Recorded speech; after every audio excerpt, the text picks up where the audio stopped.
Hello guys, welcome to my channel. This is Aarti Chauhan. आज हम करने वाले हैं वर्कशीट नंबर 17 जो डीओई जीएनसीटी ऑफ दिल्ली से हमें आ रही हैं और ये मैथ्स की 12 अगस्त 2020 की डेट में वर्कशीट है जिसका टॉपिक है समांतर श्रेणी यानी कि अर्थमेटिक प्रोग्रेशन। ये वर्कशीट इंग्लिश मीडियम की वर्कशीट है और इसको हम करने वाले हैं। तो सबसे पहले देखते हैं, हमें क्वेश्चन दिया हुआ है इसमें कंप्लीट द पैटर्न। तो फर्स्ट में हमें इसमें कंप्लीट करना है। ABC 3 पार्ट है, कंप्लीट करना पैटर्न को देखते हुए ऑब्जर्व करिए और कंप्लीट करिए।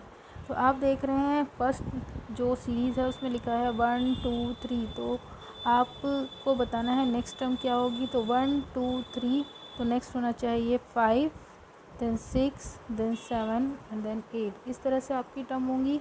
जो सेकंड सीरीज़ है उसमें है 100, देन 80, देन 60। तो 20 जो है इसमें से कम होता है। सेकंड सीरीज़ में इसमें 20 कम हो रहा है तो नेक्स्ट टर्म हमारी होनी चाहिए 40, देन उसके आगे हमारा होगा 20 और 20 कम हो गए और 20 कम हो क्योंकि नेक्स्ट टर्म हमारी 0 हो जाएगी। इसी तरह से थर्ड सीरीज़ है 6 6 6 6 6। तो आगे के टर्म होंगे 6 6 6। ये तो कांस्टेंट है, सारे टर्म 6 6 6 हैं। तो इस तरह की ये आपकी जो है कंप्लीट द पैटर्न का क्वेश्चन है और नीचे इसमें एक टेबल बनाई गई है, राइट डाउन योर ऑब्जर्वेशन। तो आपने जो ऑब्जर्व किया उससे इस टेबल को आपको फिल करना है। तो ए पार्ट में आपको फर्स्ट टर्म बतानी है। तो फर्स्ट टर्म वो है जो सबसे पहले लिखी है, यानी कि ए पार्ट में फर्स्ट टर्म आपकी है 1 और इसने पूछा है difference between 2 consecutive terms second column में। तो दो टर्म लगातार आने वाली टर्म्स का आपको डिफरेंस बताना है। तो आप पहले आगे वाली कोई भी टर्म देखें और उससे पहले वाली टर्म उसमें से माइनस कर दें। जैसे कि फर्स्ट सीरीज़ में मैं देख रही हूँ 2 और 2 से पहले आया है 1, तो 2 - 1 यानी कि यहाँ पे आएगा 1। और लास्ट टर्म क्योंकि ये सीरीज़ आगे कंटिन्यू है, एंड की टर्म तो बताई नहीं है, तो लास्ट टर्म आपको बतानी है इसमें। जैसे कि इसमें कॉमा कॉमा करके फर्स्ट में 4 डैश आपको दिए हैं, तो फोर्थ डैश में क्या आएगा। तो वहाँ पे आपका 8 आया है, आगे टर्म बढ़ नहीं रही है तो इसमें आपको लास्ट टर्म में 8 डालना है। तो बी जो पार्ट है उसमें फर्स्ट टर्म हुई आपकी 100 इसी तरह से, और जो डिफरेंस है 80 में से 100 गए यानी कि माइनस के 20 हैं, क्योंकि हमारा जो टर्म है वो नेगेटिव होती जा रही है, कम होती जा रही है, इसलिए -20। और जो हमारी लास्ट टर्म है यानी कि फोर्थ जो यहाँ डैश है, तो 40 था पहले, फिर 20, फिर 0, तो 0 के आफ्टर होगा -20 लास्ट टर्म इस वाले सीरीज़ में।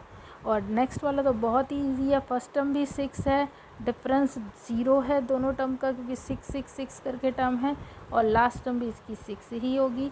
तो ये था हमारा first question, complete the pattern. अब देखिए वर्कशीट में जो सेकंड क्वेश्चन ये हमें दिया हुआ है, तो उसमें आप ये देखेंगे, ये रहा हमारा सेकंड क्वेश्चन। इसमें आप देख रहे हैं क्वेश्चन ए पार्ट में लिखा है salary of a person starting at ₹12,000 increasing ₹500 annually, यानी कि 12,000 से सैलरी शुरू होती है और 500 रुपये हर साल उसकी सैलरी बढ़ रही है। तो आगे की टर्म्स आपको बतानी है। तो जो है इसमें स्पेस नहीं है इसलिए मैं लिख नहीं रही हूँ, मैं आपको बताती हूँ कि अगर 12,000 स्टार्टिंग में है तो एनुअल सैलरी सबसे पहले फर्स्ट टर्म आएगी, तो फर्स्ट टर्म तो 12,000 ही होगी आपकी, और जो नेक्स्ट है वो 500 इसकी इंक्रीज़ होकर 12,500 हो जाएगी, और उससे नेक्स्ट टर्म जो है 500 नेक्स्ट ईयर और बढ़ जाएगी, अगले साल 500 और बढ़ के कितना हो जाएगा 13,000, और उसके अगले साल हमारी जो सैलरी है 500 रुपये 13,000 में और ऐड होगी, तो 13,500 यानी कि 13,500 सैलरी होगी। तो इस तरह का पैटर्न इस पार्ट में आपका बनेगा। अब इसका नेक्स्ट पार्ट बी पार्ट है, उसमें लिखा है withdrawing an amount of ₹200 monthly from bank having 5,000 balance at starting. शुरू में है 5,000 का बैलेंस बैंक में और 200 रुपये मंथली निकालना है। तो क्या टर्म्स आपकी बनेगी, फर्स्ट टर्म तो आपकी वो ही हो जाएगी 5,000, फर्स्ट टर्म होगी आपकी 5,000, और जो है नेक्स्ट जो टर्म है उसमें आपका 200 रुपये बैंक से निकाल लिए गए हैं, तो 5,000 में 200 रुपये कम करने हैं, तो आपके पास रहेगा अमाउंट 4,800। नेक्स्ट जो है फिर 200 नेक्स्ट मंथ कम हो जाएंगे तो 4,600 अमाउंट रह जाएगा बैंक में, और इसी तरह से 4400 उससे नेक्स्ट ईयर रह जाएगा। तो इस तरह से आपको ये डैश फिल करने हैं। अब आप देख सकते हैं कि ये जो है ये पैटर्न पूरा हुआ। इसके बाद आपको ये डेफिनेशन दी गई है कि क्या डेफिनेशन है इस तरह की सीरीज़ की। तो ये जो सीरीज़ है ये सीरीज़ हमारी अर्थमेटिक प्रोग्रेशन कहलाती हैं और ये क्या है, लिस्ट ऑफ नंबर। इस तरह के नंबर्स का पैटर्न इसको हिंदी में कहेंगे in which each term is obtained by adding a fixed number to the preceding term except the first term. ये मैं यहाँ से पढ़ रही हूँ, ये डेफिनेशन आपको दी हुई है। An arithmetic progression is the list of number in which each term is obtained by adding a fixed number to the preceding term except the first term।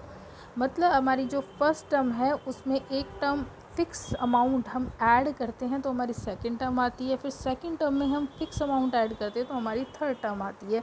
तो इस तरह की जो सीरीज़ होंगी, इस तरह की जो सीक्वेंसेस हैं उनको हम अर्थमेटिक प्रोग्रेशन के नाम से जानते हैं। फिर नीचे इसकी जनरल फॉर्म बताई गई है आपको कि जो जनरल फॉर्म है उसमें लिखा है general form of an A P is a plus d, यानी कि हमने फर्स्ट टर्म में डी ऐड किया है। डी है वो नंबर जो फिक्स नंबर हम ऐड कर रहे हैं। फिर नेक्स्ट टर्म हो गई ए प्लस 2d, यानी कि हमने ए प्लस डी में एक और डी ऐड किया। अब इसका एक्सप्लेनेशन मैं आपको अभी समझाती हूँ। तो यहाँ आप देख रहे हैं कि जो है आपने फर्स्ट टर्म है उसको आपने a इक्वल टू A1 लिया है। 1 का मतलब सफिक्स का मतलब है कि फर्स्ट टर्म, और फर्स्ट टर्म को हम a से ही डिनोट करते हैं। तो यहाँ A1 जो है वो आपका a है, और जो d है मैं इसमें d ले रही हूँ वो है आपका कॉमन डिफरेंस। इसको स्मॉल d से हम डिनोट करते हैं। इस कॉमन डिफरेंस वो फिक्स नंबर है जो कि हम अपनी हर एक टर्म में ऐड करते जाएंगे नेक्स्ट टर्म फाइंड करने के लिए।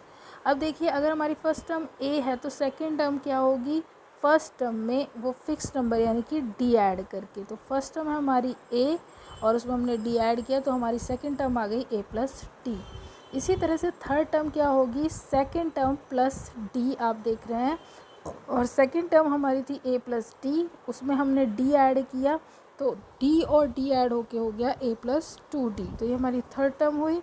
इसी तरह से फोर्थ टर्म कैसे होगी, थर्ड टर्म में यानी कि a3 में हम d ऐड करेंगे। अब a3 का जो वैल्यू अभी हमने पीछे निकाला है a प्लस 2d और उसमें हमने d ऐड किया। अब ये 2d और d लाइक टर्म होने की वजह से a प्लस 3d हो गया। तो थर्ड जो फोर्थ टर्म है वो a प्लस 3d हुई। तो इस पैटर्न को ऑब्जर्व करते हुए हम इस टर्म को जर्नलाइज कर लेंगे कि n प्लेस का जो टर्म होगा यानी कि nth टर्म होगा वो होगा आपका a plus n minus 1d। जैसे कि आप फोर्थ में देख रहे हैं, अगर सफिक्स आपका 4 है यानी कि फोर्थ टर्म है तो a प्लस 3d आंसर आया, और 3 था तो a प्लस 2d आया है। तो जितना भी जो भी नंबर का आप टर्म फाइंड करेंगे उसके राइट साइड में फॉर्मूला में a प्लस उससे एक कम, यानी कि अगर 6 है तो 5d, अगर फिफ्थ टर्म फाइंड करें तो 4d, और 100th टर्म फाइंड करें यानी कि a100 फाइंड कर रहे हैं तो a प्लस 99d आपका आंसर होगा। ये जनरल फार्मूला है किसी AP की जो टर्म्स हैं उनको फाइंड करने का। तो ये फार्मूला आपको लर्न करना है। अब नेक्स्ट देखिए, ये आपको क्वेश्चन दिया गया है, right first 4 terms of the given first term and common difference. अगर आपको किसी AP का फर्स्ट टर्म यानी कि a आपको गिवन है, first term a is equal to 4 and d common difference -3 given है, तो उसके आपको 4 टर्म्स बताने हैं। ये बहुत ही इजी क्वेश्चन है। तो फर्स्ट टर्म तो हमारा a ही होता है, तो फर्स्ट टर्म a1 हमारा हो गया यहाँ पे 4।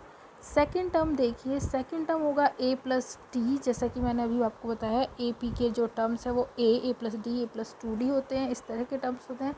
तो सेकेंड टर्म हुआ a प्लस डी, यहाँ पे वैसे भी 2 लिखा है a2, तो वहाँ d के साथ उसका कोफिशिएंट होना चाहिए 1।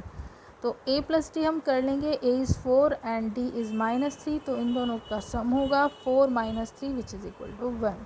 इसी तरह से थर्ड टर्म होगी a3, और a3 का वैल्यू हुआ a प्लस 2d, तो 4 प्लस 2 मल्टीप्लाई बाय -3 आप देख रहे हैं, 4 - 6 हुआ और आंसर विल बी -2। इसी तरह से हम इसकी फोर्थ टर्म भी निकालेंगे a प्लस 3d करके, और वैल्यू पुट करेंगे a और d की, और आंसर विल बी -5। तो इस तरह से हमने इसकी 4 टर्म्स निकाली AP की, 4, 1, -2, -5 और आगे भी इसी तरह।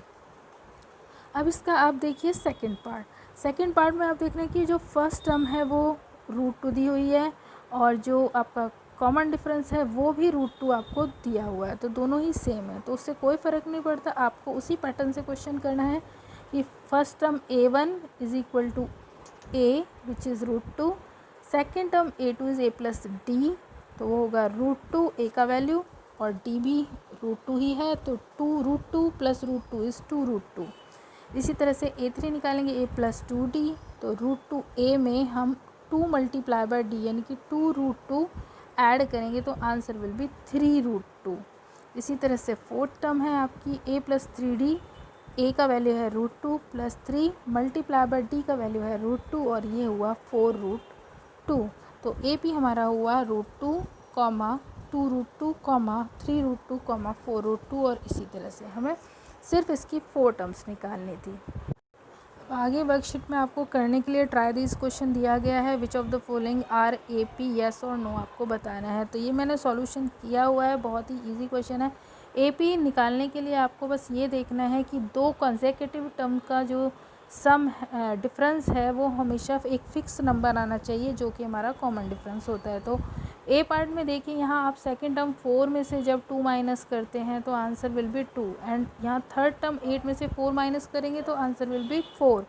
तो जो पहले से डिफरेंस 2 आया है वो इस डिफरेंस 4 के इक्वल नहीं है, तो हम यहाँ कहेंगे, मैंने इनको D1 और D2 से डिनोट किया है, जबकि यहाँ पर सिर्फ D की नोटेशन होती है। तो D1 D2 मैंने इनको आपको डिफ्रेंशिएट करने के लिए दिखाया। तो क्योंकि यहाँ पे दोनों ही डिफरेंसेस सेम नहीं है तो आंसर विल बी नो, कि ये ए पी नहीं है। इसी तरह से बी पार्ट भी किया गया है और बी पार्ट में भी आप यही देख रहे हैं, हमने D1 के लिए a2 माइनस a1 किया जो -4 आया है, और D2 के लिए a3 माइनस a2 किया है। मतलब कोई भी टर्म उठाइए और उसमें से उससे पहले वाली टर्म माइनस कर दिए तो आपका कॉमन डिफरेंस आता है, और ये कॉमन डिफरेंस अगर सेम होता है तो ही आपकी प्रोग्रेशन अर्थमेटिक प्रोग्रेशन होगी। तो इसमें हमने देखा है सभी किसी भी टर्म को उसकी प्रीसीडिंग टर्म से माइनस करने पर -4 ही आ रहा है। तो यहाँ पे D सेम है, D1 D2 D3 सब जगह सेम आया है, तो ये आंसर यस होगा कि ये हमारा अर्थमेटिक प्रोग्रेशन है, ये जो गिवन है हमें। अब क्वेश्चन नंबर ये 2 देखिए, ये आपको ट्राई दीज में दिया हुआ है। क्वेश्चन नंबर 2 जो मैंने सॉल्व करके दिखाया है। For the given A P right first term and common difference. तो पहली सीरीज है 34 32 30। तो फर्स्ट टर्म तो बहुत ईजी है, जो सबसे पहले लिखा है, यानी कि 34 इज़ ए से हम फर्स्ट टर्म को डिनोट करते हैं, और कॉमन डिफरेंस के लिए आप सेकेंड टर्म में से फर्स्ट टर्म माइनस कर दीजिए, यानी कि 32 में से 34 माइनस होंगे तो आंसर विल बी -2। आप कोई भी टर्म उठा के उसमें से उससे पहले वाली टर्म माइनस करेंगे तो कॉमन डिफरेंस आपका आ जाएगा। मैंने सेकंड और फर्स्ट टर्म चूज़ की हैं। सेकेंड पार्ट में देखिए, फर्स्ट टर्म -5 से स्टार्ट है तो ए हो गया आपका -5, और जो डी है वो इक्वल टू हुआ, मैंने इस बार थर्ड टर्म से सेकेंड टर्म उससे पहले वाली टर्म माइनस की है, तो ये आपका जो आया, यहाँ पे मैंने थोड़ा सा रॉन्ग लिख दिया है, पर यहाँ पे ये होना चाहिए, मैंने शायद पीछे का क्वेश्चन लिख दिया, तो ये आपको नहीं लिखना है। a3 माइनस a2 करना है तो आपको लिखना चाहिए 3 माइनस -1, जो कि आपका होगा 3 + 1, और ये इक्वल टू होगा 4। तो ये आपका कॉमन डिफरेंस होगा। तो इस तरह से ये क्वेश्चन आपको अटैम्प्ट करना। अब वर्कशीट में आपको लास्ट क्वेश्चन जो पूछा गया है वो है right first 4 terms of the AP। ये क्वेश्चन मैंने आपको पहले भी करा दिया है कि इसमें आपको फर्स्ट टर्म AP की गिवन है a = 10 और कॉमन डिफरेंस 10 गिवन है। तो इस तरह का क्वेश्चन तो सॉल्व में भी मैंने आपको कराया है। तो आप फर्स्ट टर्म तो 10 ही लिखेंगे। सेकेंड टर्म देखिए a + d होता है, तो 10 + 10 हमने किया 20। a3 के लिए a + 2d = 10 + 2 multiply by 10 which is equal to 30, और इसी तरह से हमने फोर्थ टर्म निकाला है। तो ये थी हमारी इंट्रोडक्टरी क्लास अर्थमेटिक प्रोग्रेशन की। आई होप गाइस आपको ये क्लास अच्छी लगी होंगी और आपको क्लासेस समझ आ रही होंगी। अगर आपको मेरी क्लासेस अच्छी लग रही हैं और समझ आ रहा है तो इन्हें लाइक शेयर सब्सक्राइब करें प्लीज़। और अगर आपको कोई भी प्रॉब्लम होती है तो मुझे कमेंट बॉक्स में कमेंट करके ज़रूर बताएं, अगर आपको कोई भी दिक्कत है इन वर्कशीट को समझने में। Thank you for watching.